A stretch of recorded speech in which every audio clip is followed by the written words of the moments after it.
I'm Danielle McGeary, Amy's Vice President of Healthcare Technology Management. Welcome to Basement to Bedside, our monthly podcast where we dive deep into HTM topics and with subject matter experts from all around the globe. I know you're used to seeing me here with Robert Burrows, and he's still around. We'll still be doing it quarterly with him in studio at AAMI and also live at AAMI Exchange. But for our virtual events, I have a new sidekick. Ryan Gonzalez will be co-hosting this Basement to Bedside podcast with me, and I could not be more excited. Welcome, Ryan. Hey Danielle, thanks for having me. And for those who don't know me, my name's Ryan Gonzalez. I've been in the HTM industry for coming up on 21 years now in a variety of different roles. And outside of my normal day job, I'm also the president for the HTM Association for the state of Ohio and an AAMI volunteer. So happy to be here. Well, I'm so excited to go down this journey with you. This is going to be great. We're going to have some great guests. We're going to really hopefully provide a podcast that's really substantive for the HTM community. And speaking of that, we have a living legend in HTM that's here with us today. We have Carol Davis Smith. Many of you probably have heard her name. She is a clinical engineering consultant and the program director for UConn's Clinical Engineering Graduate Program. Welcome, Carol. Good morning, Danielle and Ryan. Thanks for having me. It is great to be here, and boy, no pressure being your first guest in this new podcast. So I'm glad I'm with the two of you, though. Couldn't have asked for a better guest. I know, we're honored. The honor's ours that you're here today with us. So, Carol, why don't you quickly just give a high level overview of you, who you are for folks that don't know you? Sure, sure. I have been around for, gosh, I quit doing the math because it scared me, like 35 years. I started in this field in the early 90s, actually the late 80s, if you count my internship as a clinical engineer. But I've worked in all sorts of hospitals, academic medical centers, and urban facilities. I've also been a technology assessment specialist and group purchasing. I've done consulting for consulting companies. But fast forwarding to today, I have my own company, which quite frankly took years, and I'm still learning every single day, how to be a clinical engineer that's shared across health systems across the country. And then I'm also have the honor and privilege of being the program director at the University of Connecticut, where I work with the next generation of clinical engineers that are completing their graduate engineering degree and completing internships, again, at hospitals across the country. So I stay pretty busy, or at least I try to. Thanks for that, Carol. So it's really actually very poignant that you're our first guest on the podcast because Danielle comes from the clinical engineering background and I come from the biomed background, both training and experience wise. And oftentimes when you hear these two positions, there is some confusion between the two. So I was hoping maybe as the first starting point, you can bring some clarification to that. Well, I'll try. Let's put it that way. I'll try. I think one of the beautiful things about the industry that the three of us are in is that it's ever evolving. But I think fundamentally, when we kind of go back to where we all began, it has to do with training. And a lot of times when I explain this to folks, I say that it's a lot like a baseball team. I grew up playing softball. I tell people that was my first career. And so second base and shortstop, right? They're both on the same team, but they have very different roles and different skills, right? But they have to work together to turn a double play at second base. They're both responsible for that, right? And so my education, like Danielle's, is an undergraduate from the engineering school and a graduate degree from the engineering school. We're taught differently. I'll be real honest. I'm not going to speak for Danielle, but for me, I can't fix much of anything. I had the best mentors in terms of technicians, BMETs, that saved me many a time in terms of the actual chase the electrons down at the circuit level. You guys work magic at that level because your education taught you those skills, right? Those are the things you practiced. The things my education taught me was to look at the situation as a system. So I have fond memories of being in the shop with my technician buds and we had, let's say, a large problem with our patient monitoring system, and in particular telemetry, because that always seems to be the beast, right? And while they would troubleshoot the details of the transmitter or the receiver, my job was looking at the system, right? Looking at the overall, how is this deployed across, physically deployed across the physical building, right? So my job was to troubleshoot at that point, and the two of us to come together, right, from our unique perspectives. And then 9 times out of 10, we figured out what was going on. And 9 times out of 10, it was a little bit of both, right? The individual components and the way the system was laid out. So it's not that they're different, but not in a good or a bad way. One's not better or worse or more important or less important. They're like shortstop and second base, trying to turn a double play in terms of how do we get this gear up and running, whether we're at the front end of designing the system to implement or to troubleshoot it once it's in place, for the next 3 to 30 years. So I see it very much as just different skills, but complementary skills. I love that. That baseball or softball analogy was absolutely amazing. And I think it so eloquently sums up what we do every day, right? We go into hospitals to make them safer and we look at it from different perspectives. And I think when you, as a clinical engineer myself, you're really looking at everything, right? The patient care area, the environment of care, the clinicians. How do we use our engineering skills to make hospitals safer? And Carol, I don't know if you want to dive into some like the different maybe job duties. I know you touched upon some of them with your consulting work, but I think it's very important to really understand that the job duties are different in a true clinical engineering role in a hospital versus a more technician role. And I think the technician role is very well understood. But let's talk about some of the differences. Yeah, and I think I've just been so fortunate to have so many different sorts of work environments. So um, when I was an intern, my director described my job going forward as being a bridge. And you'll see that sort of thematic in my practice throughout the whole thing. But it's bridging, bringing from my technical, my engineering perspective, and bridging to the clinical world and bridging to the business world. What I did not recognize early on, but came later, is that sometimes I have to be the bridge between the clinical world and the business world and help them figure out how to work together, because my brain is programmed, is trained to think systematically, right? To think as a system as opposed to individual components. So actual duties I've had over the course of the year, over the years, when we're looking to purchase a new piece of equipment, and even when I was doing true technology assessment, I would be assigned a particular technology. And I say technology because it's broader. It was not always a commercially available product, but my job was to go in and understand the underlying engineering. So early in my career, I had responsibility for looking at pacemakers and implantable defibrillators, which we almost take for granted today. But 25 years ago, there was a lot of noise out there. And my job was to look at those devices and pull away the smoke and mirrors about the actual technology. And I'll tell you, some of those marketing folks could make you believe that a toaster was a brand new piece of technology. And it was really frustrating for clinicians. Like, is this really better or not? And so my job was to decipher that underlying technology and say, yep, it's a really great accelerometer you have there, but it's still an accelerometer, right? But then I also had to take that same information back to my business colleagues and say, here's what this means financially.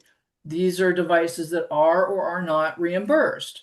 And these are devices that are complementary or they replace. So again, thinking about another example of when we started doing minimally invasive surgery.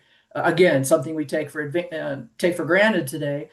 There were tons of questions where I had to analyze, is this a procedure that will replace or will it complement existing open procedures? When and where? Oh, wait, now we also have to worry about smoke evacuation. Why is smoke evacuation important? Oh gosh, now I have to go dig into my clinical understanding to understand what sort of filtration do we need. So it just, you can sort of see how it snowballs. And all along the way, with my BMET colleagues at my side, it was, if we're going to bring these new technologies into the hospital, I need to understand them not only from the design perspective and the do they do the clinical job perspective, but I need to work hand in hand. I need to turn that double play at second base with the BMETs and say, can we support this thing? Right? Do we put it on warranty? Do we get a service contract? Do we get you trained? Are you already trained? What do we need to do? So my job was really the very holistic technology management at the largest, broadest sense. So, and there's a million, as you might imagine, a million other examples. But I think hopefully that gives kind of answers or gives a I think sense of that's direction. I think it's really helpful because oftentimes, like from my own career, BMET experience is when you have a new device, you're looking at it from, can clinical engineering support this? And you're looking at, can the hospital support this? What's the downstream effect of this being in our environment for patient care, hospital operations? Is that correct? Correct. Correct. And what's the risk of that? So I'm sure you've heard lots of terms, and we teach this at UConn to the interns, doing risk assessments. And there's all sorts of fancy names, FMEAs and RCAs and all sorts of, tools in that. But at the end of the day, it's a risk assessment. What could possibly go wrong, right? And what's the probability of it happening? And if it does happen, how bad's the impact? How bad is it going to be, right? And creating those risk assessments that are financially, clinically, and technically oriented. So ideally, we're looking at that upstream and not waiting for downstream to react to that. That actually is a hallmark of my consulting work now with all the life lessons, is trying to get hospitals to think proactively instead of constantly asking BMETs and clinical engineers and nurses and doctors and analysts and everybody else to react to situations, right?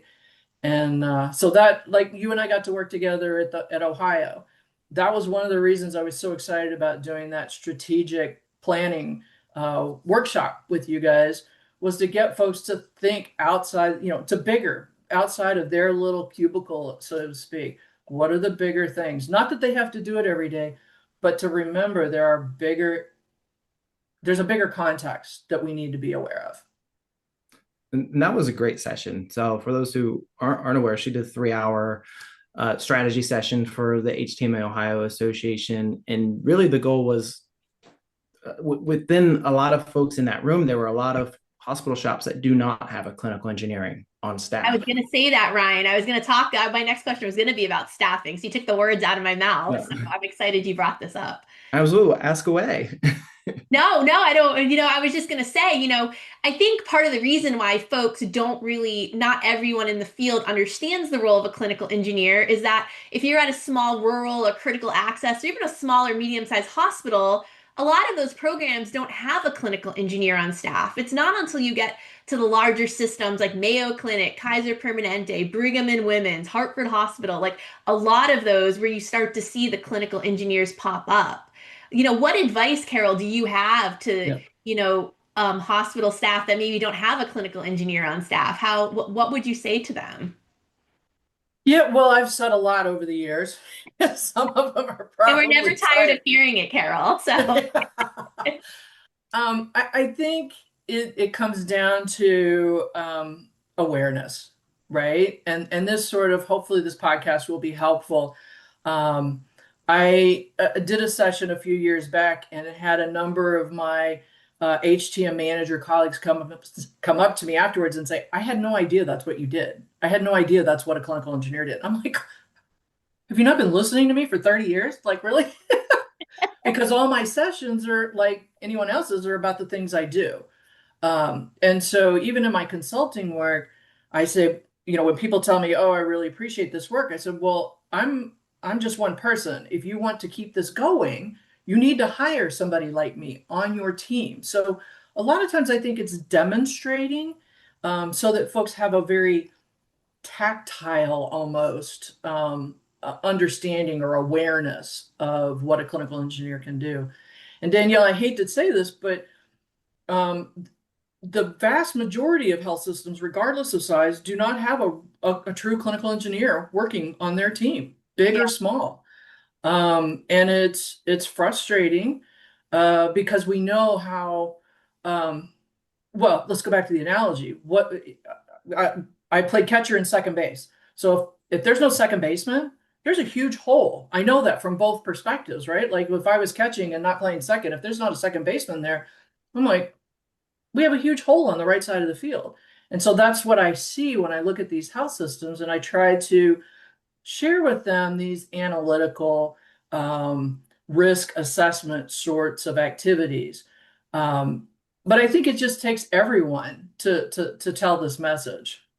Agreed. And we're so fortunate because you have a pipeline of clinical engineers. I am also a Yes. graduate of the UConn Clinical Engineering program. I don't know where I would be without it. It was such an amazing program.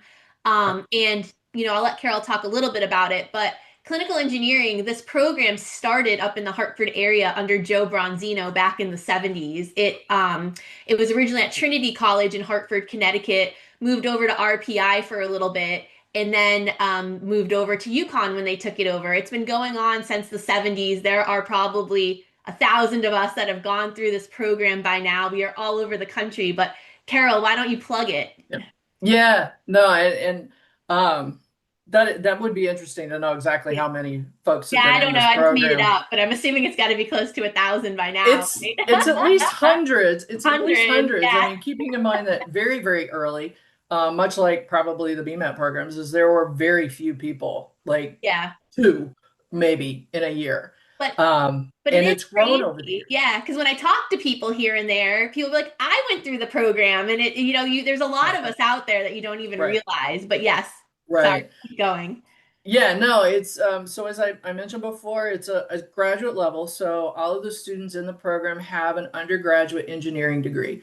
The vast majority come out of biomedical engineering programs, but we do have the occasional electrical, chemical, mechanical that shows up wanting to be in healthcare. And I think that's the pivot point for most folks is this desire to practice somehow in the healthcare industry. The other piece, just the program itself, has grown substantially. I had the privilege of picking up and being a part of it in the fall of 2019 after 20 plus years of leadership by Frank Painter. And as you mentioned, Dr. Bronzino and John Enderle. And so I stand on the shoulders of giants, if you will. But these kiddos now, where in the old days it was all New England, and you went to campus out in the middle of the nowhere, Connecticut stores. It's Hey. beautiful. I say out in the middle of nowhere, but it is beautiful out there. Um, and then commuted back to the hospitals in New England. Fast forward to not all the way to 2019. I want to say somewhere around 2016, 2018, somewhere in there. We had a candidate, the program had a candidate who wanted to participate but was on the West Coast. And fortunately, we have a host out there, Arif Subhan. Many folks probably know him. He's at the VA in Los Angeles. Said, "Sure, I'll do it." And the two of them pioneered this idea of taking classes by Zoom. So if you can imagine being on a call like this, trying to get the professor's attention to ask a question. We are in great debt to those two for having gone through that, because the university then moved forward with an fully online, formal academic platform to deliver the courses online. We're now seeing that in the BMET community, which I think is fabulous, because what that does is it opens it up to a broader community. So where in the past our program at UConn was fed by universities in New England, today we have students from across the country, in the Southeast, on the West Coast, out here in the Southwest. It's fabulous. So we're getting broader perspectives. Our hosts now are in other places. We're still in Los Angeles, of course, our stalwart host there, but we're also in Pennsylvania, in Texas, in Northern California, in Oregon, and growing. And so what that means is that goes back to your earlier question, Danielle, of that as we spread out this group of folks, then we touch more health systems, right? And they become aware of the value. And as more of our graduates take on management roles and higher roles and truly take on leadership roles, we get exposure further. Because what happens is these students not only are taking their courses from across the country, they're in these health systems to work as a clinical engineer. So now we have the demonstrating component. They're able to demonstrate their value of actually doing work. They don't spend their whole day just walking around behind someone. That is part of it, learning other people's jobs, but they're actually assigned clinical engineering work like we just talked about. And they partner up with the BMETs on a daily basis to better understand the details of the equipment and the hospital layouts and whatnot. So they're learning those skills of teamwork as well as the technical piece. So I actually wanted to ask a question on this because I started Yeah. my career actually as a BMET intern, and I wanted to see if you could maybe expand on the difference of the clinical engineer master's intern versus your traditional BMET intern, where I know during my internship, it was a lot of fixing IV pumps and Mm. SCDs We do and that too, things like but that around the yeah. shop. Yeah.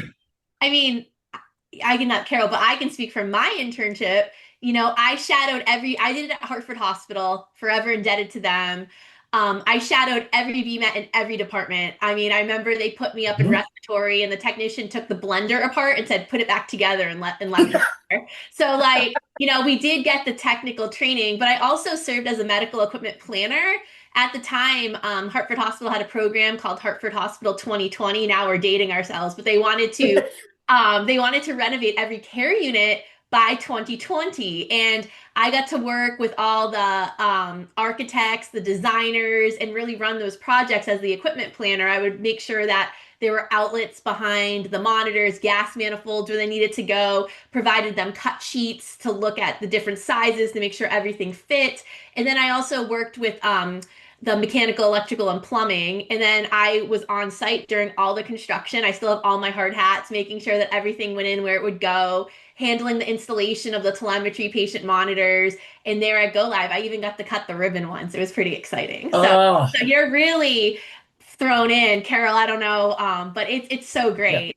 It's really Yeah, fun. no, and I'm thrilled that you brought up the construction part because that's Yeah. where I spent probably the first 2 years of my life as a clinical engineer. We were on construction sites, and actually I'll really date myself because we were not required to wear hard hats. I'm very jealous that you have some. So I'm like a pre-OSHA baby or something. I don't know. Um, If there's only a grid, you have to have a hard hat on. yeah. So, but yes, our interns do that. I think one of the big differences, and I've been talking to a lot of educators and folks recently about this.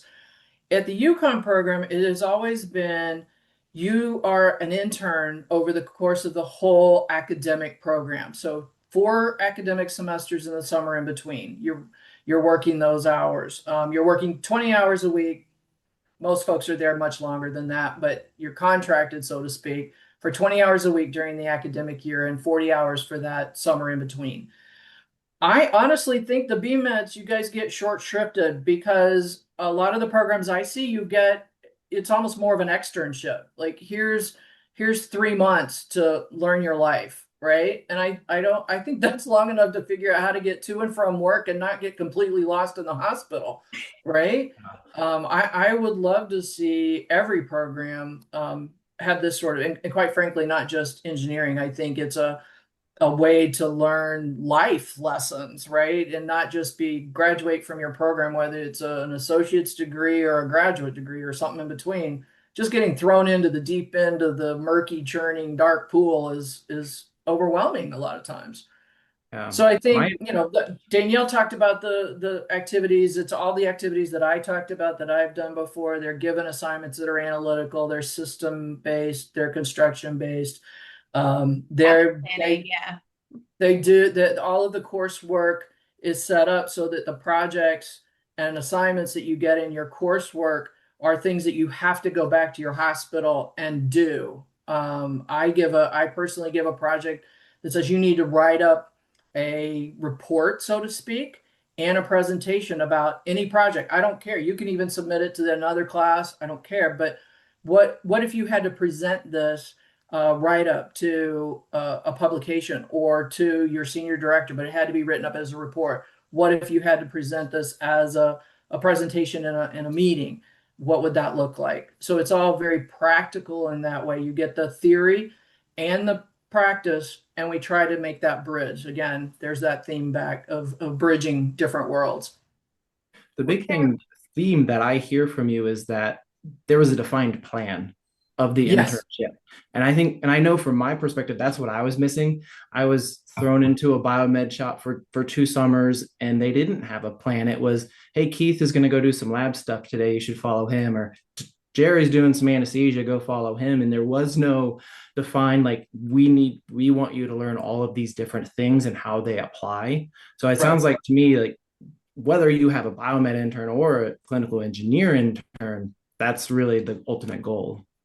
Absolutely, you hit it. And I benefit from the fact that there were all those giants before me that built those sorts of plans, even if it was just a list of here's all the different things that you need to make sure your person gets uh, exposure to, right? And over the course of the year, and we talked, the part of my job is to coach the interns. And I say, talk to your supervisor or your director about the courses you're taking. Let them know at the beginning that you're going to need to do assignments. And so there's really this collaborative building because, as you know, as we all know, every hospital is exactly the same and completely different. How many times have you heard me say that, Danielle? Yes. Like almost daily. Yes. And it's because everybody's at a different place, like, right? I mean, literally and figuratively. What do they need done? Well, the intern should be, we shouldn't like artificially create things, or at least not for the majority of the work. It should be work that actually contributes to what the health system needs. That's the value proposition of being a host to an intern, is that you do have someone who has at least some level of skills that can come in and do some work. And yeah, in the beginning, it's basic. I don't care if you're, a BMET or a clinical engineer. When you walk in the door the first day, you're wide-eyed, deer in the headlights, right? But you create a program that says we're gonna walk you through some things, get your feet on the ground, and then gradually step up what we give you as assignments. I mean, you definitely, Honestly, I yeah. think that's what a manager is supposed to do for a new hire. But I mean, you definitely don't feel like an intern there. You feel like a full-time employee because yes, oh, I don't know if it's the same, but when I did it, you were required to be there at least 20 hours a week, but most of us worked 40 hours a week because what you put into it is what you get out of it. And it's a right. great opportunity to really learn and shine. But, just to kind of close this, if you have an engineering degree and you're looking to bridge into becoming a clinical engineer, check out the UConn graduate program. If you know students, we often spend a lot of time promoting the field to get BMETs into the field, but it's really important that we focus on the biomedical engineering schools as well to say, hey, you don't want to go into research and development. Here's another avenue of through clinical engineering, we can work on the front lines and use your engineering skills in hospitals every single day. Carol, we are so fortunate to have you here today. Thank you for helping develop the next generation of clinical engineers. It's a great legacy to live on. And if you are interested in possibly having a clinical engineering intern at your hospital and you don't have one, reach out to Carol or through me. I can put you in touch with Carol. But, hopefully today summarized the differences between clinical engineers and BMETs and why they're both essential in healthcare. And when they work together, how we can really make hospitals the most efficient and safe as possible. Thank you guys for joining us today. And Ryan, great job on your first show. I think you killed it Awesome. today. Thanks for having me. Absolutely. Nice job, Ryan. And Ryan, thank you for letting me be your second base, letting me be your second base to your shortstop. So every Anytime. day, any day. Thanks, everyone. We'll be back next month with another topic. And please, you can listen to Basement to Bedside on all places where you get your podcasts. Thanks, everyone.